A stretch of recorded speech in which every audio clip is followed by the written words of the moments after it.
नमस्कार दोस्तों, दिग्वी क्लासेज में आपका एक बार फिर से स्वागत है। दोस्तों, हमारी क्लासेस चल रही थी राजस्थान का भूगोल। राजस्थान के भूगोल में हमने राष्ट्रीय अभयारण्यों के बारे में चर्चा ही कर ली है। कितने राष्ट्रीय अभयारण्य हैं उनके बारे में हमने चर्चा ही की है। तो हमारे राजस्थान में 3 अभी राष्ट्रीय अभयारण्य हैं, उनके बारे में हमने सविस्तार पूर्वक चर्चा ही कर ली है। जैसे रणथंभौर राष्ट्रीय अभयारण्य, केवलादेव राष्ट्रीय अभयारण्य और मुकुंदरा हिल्स राष्ट्रीय अभयारण्य, और 2 राष्ट्रीय अभयारण्य हमारे हमारे राजस्थान में क्या है, प्रस्तावित है। ठीक है दोस्तों, तो उनके बारे में भी हमने चर्चा कर ली है। आज हम केवल अभयारण्यों के बारे में पढ़ेंगे। तो आज हम अभयारण्य लेके आए हैं मरु उद्यान। मरु उद्यान कहाँ स्थित है, तो आपसे पहला ही तो क्वेश्चन आएगा कि यह कहाँ है, मरु उद्यान कहाँ है।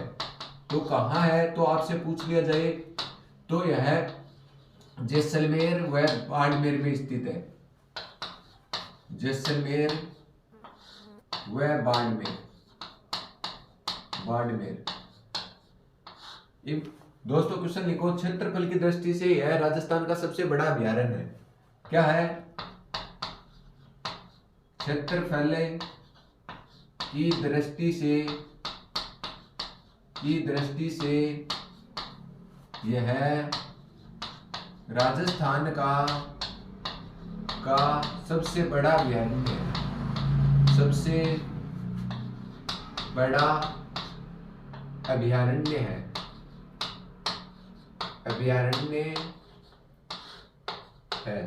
तो इसका दोस्तों क्षेत्रफल कितना है? क्षेत्रफल की दृष्टि से राजस्थान का सबसे बड़ा अभयारण्य है, तो इसका क्षेत्रफल भी आपसे पूछा जा सकता है। तो 3162 किलोमीटर क्या है इसका क्षेत्रफल। तो आपसे पूछ लिया जाए कि इसका क्षेत्रफल कितना है, तो क्षेत्रफल है 3162 किलोमीटर। 3162 किलोमीटर। ठीक है दोस्तों, ये क्या है, इसका क्षेत्रफल है। ठीक है दोस्तों, किसका? राष्ट्रीय मरु उद्यान का क्षेत्रफल है। इसे राष्ट्रीय उद्यान के रूप में प्रस्तावित है ये अभी वर्तमान में। तो इसमें 1900 किलोमीटर तो जैसलमेर में फैला हुआ है और 1462 किलोमीटर ये किसमें फैला हुआ है? 1462 किलोमीटर ये बाड़मेर में फैला हुआ है। ठीक है दोस्तों, अलग अलग लिखना चाहो तो लिख सकते हो। ये इसमें तो 1900 है और इसमें कितना है, 1462 किलोमीटर है। ठीक है, किलोमीटर है। ठीक है दोस्तों, ये है मरु राष्ट्रीय उद्यान। आगे और हम चर्चा करते हैं तो यहाँ पर क्या मिले हैं, यह राजस्थान के NH 15 व 62 के इसके अंदर से गुजरता है। तो इस अभयारण्य में लिखो दोस्तों, इस अभयारण्य में NH 15 व NH 15 या 62 इसमें से गुजरता है। इसमें से गुजरता है। यह NH क्या है, राजस्थान का सबसे लंबा NH है, गुजरता है। नोट लगा के लिखो तो लिख लो, यह राजस्थान का सबसे लंबा NH है। सबसे लंबा NH है। तो आपको यह भी क्वेश्चन पूछा जा सकता है कि राजस्थान का सबसे लंबा NH है जो किस अभयारण्य से गुजरता है। तो किस अभयारण्य से गुजरता है? मरु उद्यान से गुजरता है। NH 15 या इसे क्या कौन सा नाम दिया जा सकता है? NH 62। ठीक है, NH 15 पुराना नाम है, वर्तमान में NH 62 से बोला जाता है। ठीक है दोस्तों, और आगे चर्चा करते हैं तो इस अभयारण्य से 18 करोड़ वर्ष पुराने 25 आकल वुड्स फॉसिल्स पारक मिले हैं। इस अभयारण्य में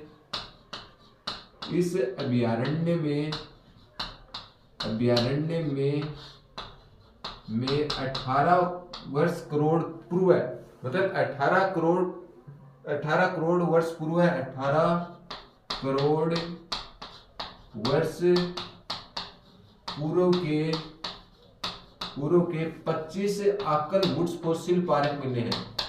आकल वुड फॉसिल्स पारक मिले हैं।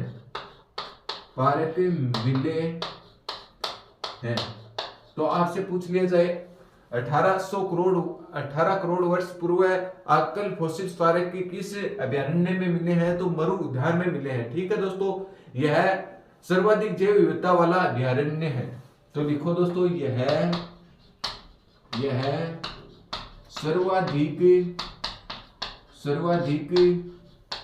जैव विविधता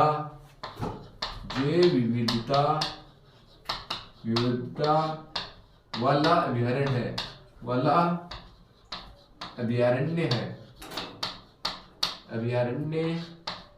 है। सर्वाधिक जैव विविधता वाला अभ्यारण्य आपसे पूछ लिया जाए तो कौन सा है? मरु उद्यान अभ्यारण्य है। ठीक है दोस्तों, और आगे हम चर्चा करें तो इसमें क्या है दोस्तों, इसमें गोडाउन पक्षी सर्वाधिक पाया जाता है और इसमें जीवाश्म उद्यान के नाम से भी जाना जाता है। लिखो दोस्तों इसे,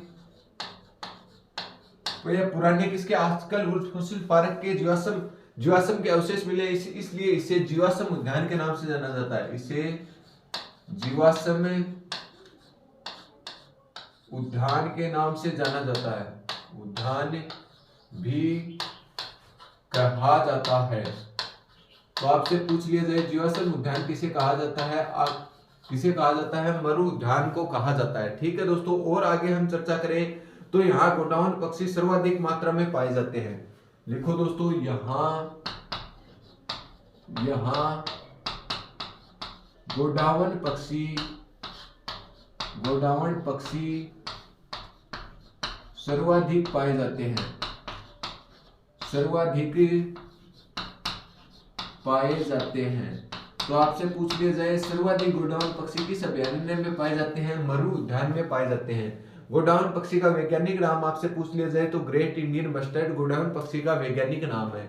ग्रेट इंडियन मस्टर्ड, यह राजस्थान का राज्य पक्षी है गोडाउन, और इसका वैज्ञानिक नाम है ग्रेट इंडियन मस्टर्ड। ठीक है दोस्तों, और आगे बात करें तो गोडाउन का विश्व का पहला कृत्रिम हेंजिंग सेंटर रामदेवरा जैसलमेर में बनाया गया। तो लिखो दोस्तों गोडाउन का विश्व का पहला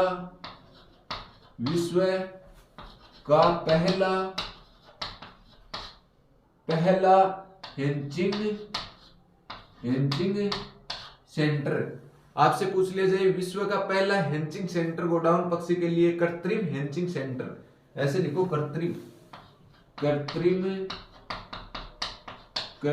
हेंजिंग सेंटर, ये पूछा हुआ क्वेश्चन है। सेंटर रामदेवरा जैसलमेर में बनाया गया, रामदेवरा जैसलमेर में बनाया गया, जैसलमेर में बनाया। ठीक है दोस्तों, तो रामदेवरा जैसलमेर में कृत्रिम हेंजिंग सेंटर किसके लिए बनाया गया है? गोडाउन पक्षी के लिए बनाया गया है। ठीक है दोस्तों, आगे बात करते हैं तो इस अभ्यारण्य में 2013 में ग्रेट इंडियन मस्टर्ड प्रोजेक्ट प्रारंभ किया गया। यहाँ देखो दोस्तों, यहाँ 2013 में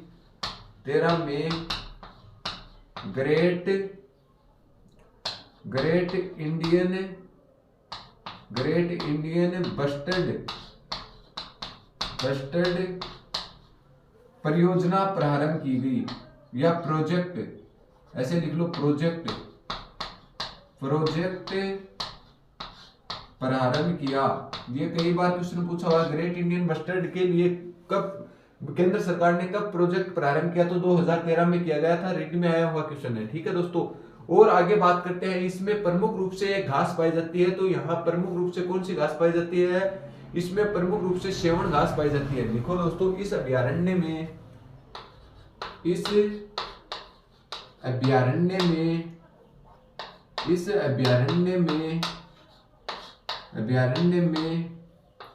सेवण घास पाई जाती है, सेवण घास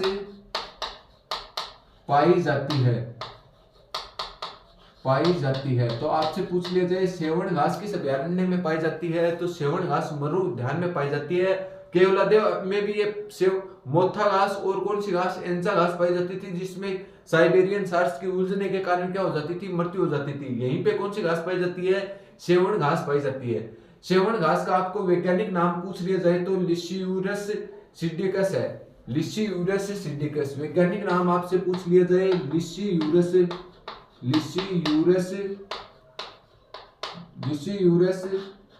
सिंडिकस, ये इसका क्या है? वैज्ञानिक नाम है।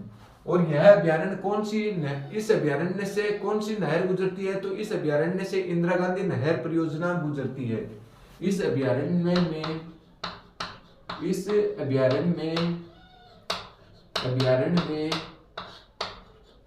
इंदिरा गांधी नहर परियोजना गुजरती है, इंदिरा गांधी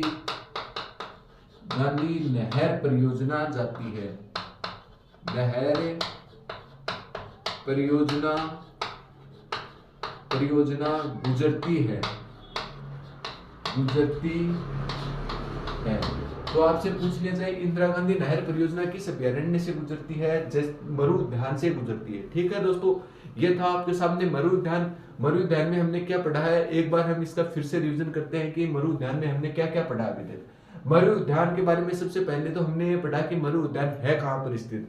तो मरु उद्यान जैसलमेर व बाड़मेर में तो स्थित है, और यह क्षेत्रफल की दृष्टि से राजस्थान का क्या सबसे बड़ा अभ्यारण्य है। एक क्वेश्चन ये भी आपको बहुत याद रखना है कि क्षेत्रफल की दृष्टि से राजस्थान का सबसे बड़ा अभ्यारण्य आपको पूछ लिया जाए तो कौन सा है? राष्ट्रीय मरु उद्यान के नाम से इसे जाना जाता है। ठीक है दोस्तों, और इसे अन्य किस नाम से जाना जाता है? तो इसे जीवाश्म उद्यान के नाम से भी इसे जाना जाता है। इसके आपको क्षेत्रफल पूछ लिया जाए तो क्षेत्रफल कितना है? इसका क्षेत्रफल है 3162 किलोमीटर। और बात करें आगे और बात करें तो ये जैसलमेर में 1900 किलोमीटर है, जबकि बाड़मेर में 1462 किलोमीटर है। ठीक है दोस्तों, और आगे बात करें इस अभ्यारण्य से राजस्थान का सबसे लंबा NH 15 व 62 इसी अभ्यारण्य से होकर गुजरता है। तो राजस्थान का सबसे लंबा NH भी आपको याद हो गया, और ये किस अभ्यारण्य से गुजरता है? तो मरु उद्यान से होकर गुजरता है। ठीक है दोस्तों, 2013 में इस अभ्यारण्य में 2013 में इस अभ्यारण्य में केंद्र सरकार द्वारा ग्रेट इंडियन बस्टर्ड परियोजना प्रारंभ की गई थी। ग्रेट इंडियन बस्टर्ड किसका वैज्ञानिक नाम बताया था मैंने? ग्रेट इंडियन बस्टर्ड गोडाउन का क्या है वैज्ञानिक नाम है, जो क्या है राजस्थान का राज्य पक्षी के रूप में जाना जाता है, ग्रेट इंडियन बस्टर्ड।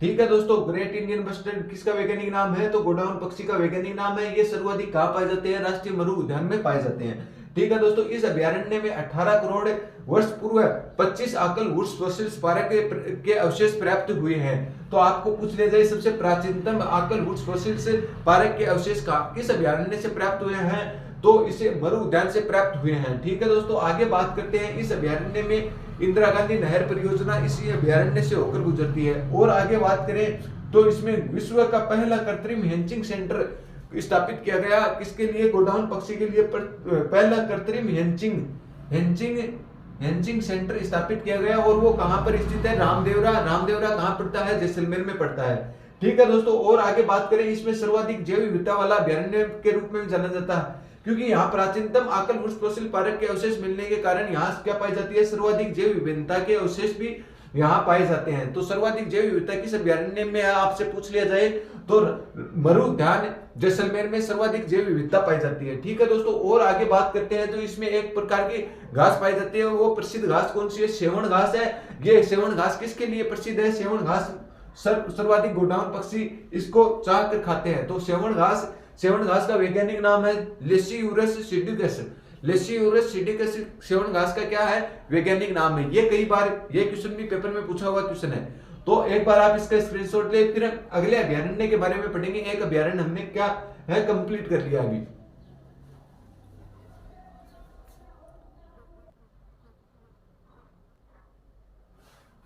दोस्तों आगे बात करते हैं गजनेर अभ्यारण्य। गजनेर अभ्यारण्य कहां स्थित है? आपसे पहला एक क्वेश्चन क्या होता है? गजनेर अभ्यारण्य कहां स्थित है? तो ये कहां स्थित है? गजनेर अभ्यारण्य कहां है? बीकानेर में स्थित है। बीकानेर में स्थित है। बीकानेर में कौन सा अभ्यारण्य आपसे पूछ लिया जाए तो गजनेर अभ्यारण्य। गजनेर अभ्यारण्य कहां है? बीकानेर में।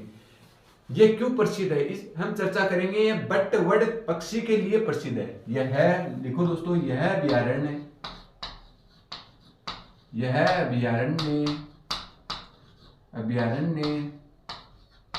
बटवड़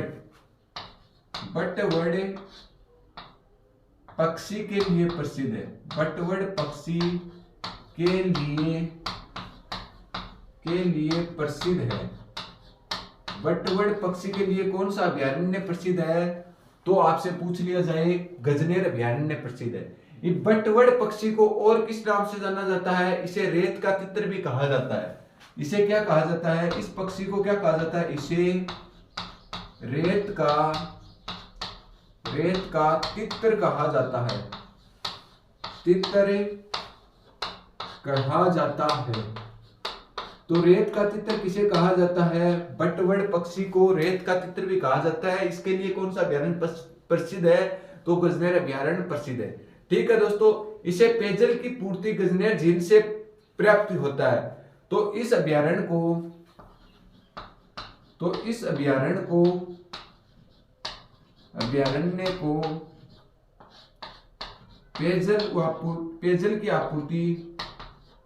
पेयजल की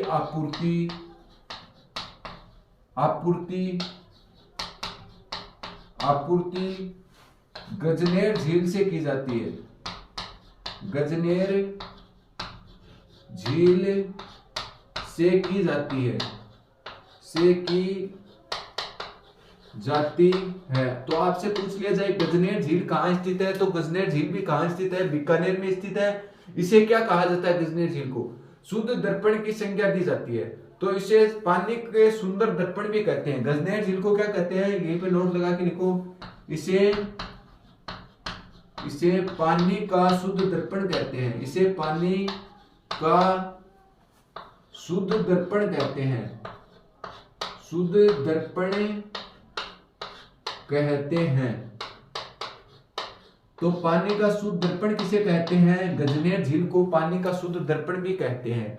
ठीक है दोस्तों, आगे बात करते हैं। यहाँ एक दरगाह स्थित है, किसकी, यहाँ जेठा भट्ट की दरगाह, जेठा भट्ट पीर की दरगाह स्थित है।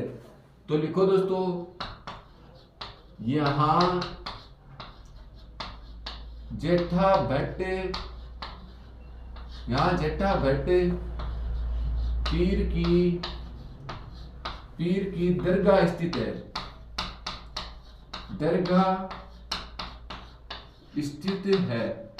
तो जेठा भट्ट पीर की दरगाह कहाँ स्थित है, आपसे पूछ ली जाए तो जेठा भट्ट पीर की दरगाह भी गजनेर अभ्यारण्य बीकानेर में स्थित है।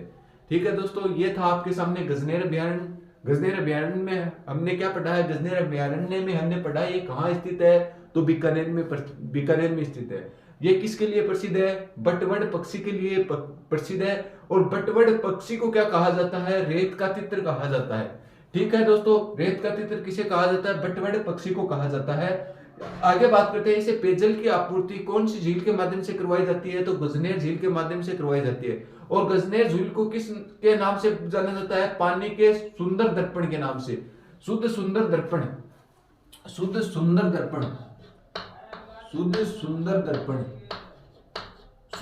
दर्पण के नाम से किसे जाना जाता है, गजनेर झील को जाना जाता है। ठीक है दोस्तों, यहाँ जेठा भट्ट पीर की दरगाह भी स्थित है। और बात करते हैं बीकानेर का शुभंकर। इसका शुभंकर भी क्या है, तो रेत का तितर। इसका शुभंकर आपसे पूछ लिया जाए, शुभंकर रेत का तितर। जैसे झुंझुनों का शुभंकर आपसे पूछ लिया जाए, झुंझुनों का शुभंकर क्या है, तो झुंझुनों का शुभंकर है काला तितर। झुंझुनों का शुभंकर तो कौन है, काला तितर है। और बीकानेर का शुभंकर पूछ लिया जाए तो रेत का तितर बीकानेर का शुभंकर है। रेत का तितर ये बीकानेर का क्या है, शुभंकर है। ठीक है, कई बार पेपर में क्वेश्चन आते हैं कि जैसे ज्यादातर पूछा जाता है नागौर का शुभंकर आपसे पूछा जाता है। इसका नागौर का शुभंकर कौन सा है, राजहंस। ये कई बार क्वेश्चन पूछा हुआ है, राजहंस किसका शुभंकर है, तो नागौर का शुभंकर कौन है, राजहंस है। तो उसी प्रकार आपसे पूछा जाए कि झुंझुनों का शुभंकर कौन है, तो काला तितर। और बीकानेर का शुभंकर आपसे पूछ लिया जाए तो कौन है, रेत का तितर बीकानेर के शुभंकर है। ठीक है दोस्तों, एक बार आप इसका स्क्रीनशॉट ले, फिर हम अगले अभ्यारण्य के बारे में चर्चा करते हैं। दोस्तों आगे हम और अगले अभ्यारण्य के बारे में चर्चा करते हैं। कौन सा अभ्यारण्य, माउंट आबू अभ्यारण्य। माउंट आबू अभ्यारण्य है कहां पर स्थित, तो सिरोही के अंतर्गत स्थित है। यह किसके लिए प्रसिद्ध है, यह जंगली मुर्गों के लिए प्रसिद्ध है। तो लिखो दोस्तों, यह अभ्यारण्य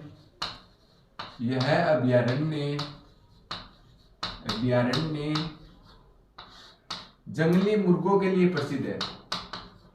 जंगली मुर्गों के लिए प्रसिद्ध है। मुर्गों के लिए प्रसिद्ध है। तो आपसे पूछ लिया जाए पहला ही क्वेश्चन, जंगली मुर्गों के लिए कौन सा अभ्यारण्य प्रसिद्ध है, तो सिरोही के लिए जंगली मुर्गों के लिए जंगली अभ्यारण्य प्रसिद्ध है। ठीक है, माउंट आबू अभ्यारण्य प्रसिद्ध है। यह राजस्थान का सबसे ऊंचा अभ्यारण्य है।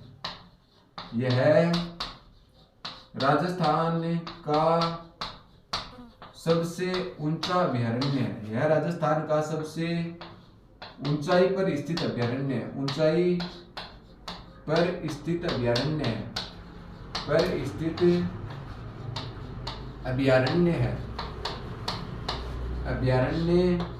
तो आपसे पूछ लिया जाए राज्य का सबसे ऊंचा अभयारण्य कौन सा है, तो माउंट आबू अभयारण्य सिरोही में किसके लिए प्रसिद्ध है, जंगली मुर्गों के लिए प्रसिद्ध है। ठीक है दोस्तों, आगे बात करते हैं। तो आगे बात करें, यहाँ औषधि पादप शोध केंद्र स्थापित किया गया। यहाँ सरकार द्वारा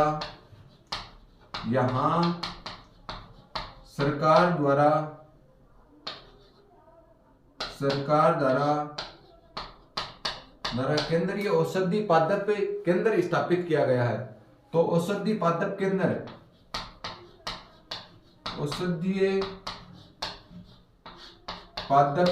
स्थापित किया गया है। पादप केंद्र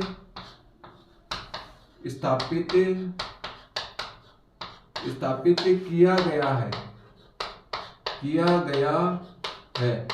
तो आपसे पूछ लिया जाए केंद्रीय पादप औषधि पादप केंद्र कहाँ स्थापित किया गया है, तो माउंट आबू अभयारण्य में स्थापित किया गया है। यहाँ प्रमुख वन्य जीव लिखो दोस्तों, प्रमुख वन्य जीव कौन कौन से पाए जाते हैं, प्रमुख वन्य जीव। तो प्रमुख वन्य जीवों में कौन कौन से, जैसे भालू है, रीछ है, सांबर है, नीलगाय है, खरगोश है। तो लिखो दोस्तों, भालू वैसे तो जालौर में पाए जाते हैं सर्वाधिक, यहीं पे कुछ पाए जाते हैं, रीछ, सांबर,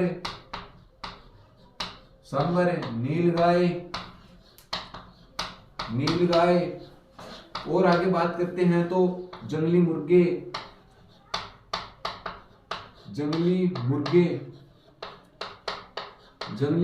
और आगे बात करें, भालू है, रीछ है, सांबर है, नीलगाय है, जंगली मुर्गे हैं और खरगोश सर्वाधिक पाए जाते हैं।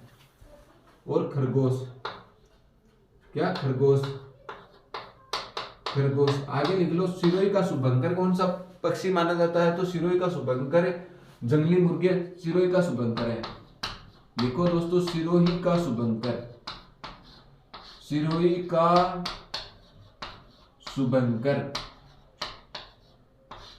शुभंकर कौन है, तो जंगली मुर्गे हैं। जंगली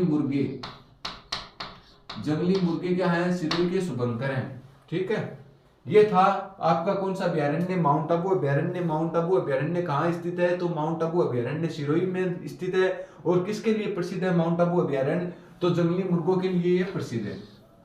और जंगली मुर्गे ही क्या है, सिरोही के क्या शुभंकर माने जाते हैं। जैसे राजस्थान में हर जिले का एक शुभंकर है, उसी प्रकार जंगली मुर्गे किसके शुभंकर हैं, सिरोही के शुभंकर हैं। ये माउंट आबू में स्थित है। यह राजस्थान का सबसे ऊंचा अभयारण्य है। आपसे एक क्वेश्चन पूछ लिया जाए कि राजस्थान का सबसे ऊंचा अभयारण्य कौन सा है, तो आपका आंसर क्या होगा, माउंट आबू अभयारण्य। यहाँ राज्य सरकार द्वारा कौन सा केंद्र स्थापित किया गया है, तो औषधि पादप केंद्र कहाँ स्थापित किया गया है, औषधि पादप केंद्र माउंट आबू सिरोही में स्थापित किया गया है। ठीक है दोस्तों, और बात करते हैं इसमें किस किस प्रकार के प्रमुख जीव पाए जाते हैं। तो बात करें तो भालू, रीछ, सांबर, नीलगाय, जंगली मुर्गे और खरगोश इसमें प्रमुख जीव पाए जाते हैं। ठीक है दोस्तों, और आगे बात करते हैं तो सिरोही का शुभंकर आपसे पूछ लिया जाए तो कौन है, जंगली मुर्गे सिरोही का शुभंकर है। तो दोस्तों, आज हमने 3 अभयारण्य के बारे में चर्चा कर ली है और बचे हुए अभयारण्यों के बारे में और अगली कक्षा में चर्चा करते रहेंगे। दोस्तों, आप यदि चैनल पर नए हो तो ज्यादा से ज्यादा लोगों को शेयर भी कीजिए और आप भी इस चैनल को सब्सक्राइब करके रखें ताकि आने वाली भर्तियों के नोटिफिकेशन व इन कक्षाओं के नोटिफिकेशन आप तक जल्द से जल्द पहुंच सके। दोस्तों, आज के लिए इतना ही। धन्यवाद दोस्तों।